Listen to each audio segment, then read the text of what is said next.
آخر جس کی دعوت اسلم تسلم صلی اللہ علیہ وسلم، آئینہ الطاف الہی رحمت جس کی لا متناہی، جس کی ہدایت ارحم ترحم صلی اللہ علیہ وسلم۔ آپ اگر مقصود نہ ہوتے، کون و مقام موجود نہ ہوتے اور مسجود نہ ہوتے آدم صلی اللہ علیہ وسلم، صلی اللہ علیہ وسلم۔ وہم کی ہر زنجیر کو توڑا، ایک خدا سے رشتہ جوڑا، شرک کی محفل کر دی برہم صلی اللہ علیہ وسلم۔ کفر کی ظلمت جس نے مٹائی، دین کی دولت جس نے لٹائی، لہرایا توحید کا پرچم صلی اللہ علیہ وسلم۔ اب آگے سننا، راہ میں کانٹے جس نے بچھائے، گالی دی اور پتھر برسائے، چھڑکی ان پر پیار کی شبنم صلی اللہ علیہ وسلم۔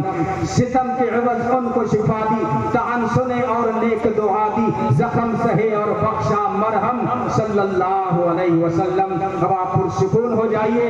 اب جو ہے مہمان کو میں پورے جو ہے احترام کے ساتھ میں جو ہے حضرت مولانا مفتی عبدالسلام صاحب کو دعوت دیتا ہوں کہ وہ آئیں کرسی پر اور اپنے ملفوظات عالیہ سے محمد عربی صلی اللہ علیہ وسلم کی سیرت کی کرنوں سے اس مجلس کو منور فرما دیں اور اپنے فیض کو جو ہے بہترین اسلوب کے ساتھ میں بیان کرتے ہیں اور اچھی خطابت رکھتے ہیں۔ مولا اللہ تعالیٰ نے ان کو بہترین سلیقہ عطا فرمایا ہے، تو میں وقت نہ لیتے ہوئے مولانا کو بصمیم قلب اور دل کی گہرائیوں سے اور صد احترام کے ساتھ مولانا کو میں دعوت پیش کرتا ہوں کہ وہ آئیں۔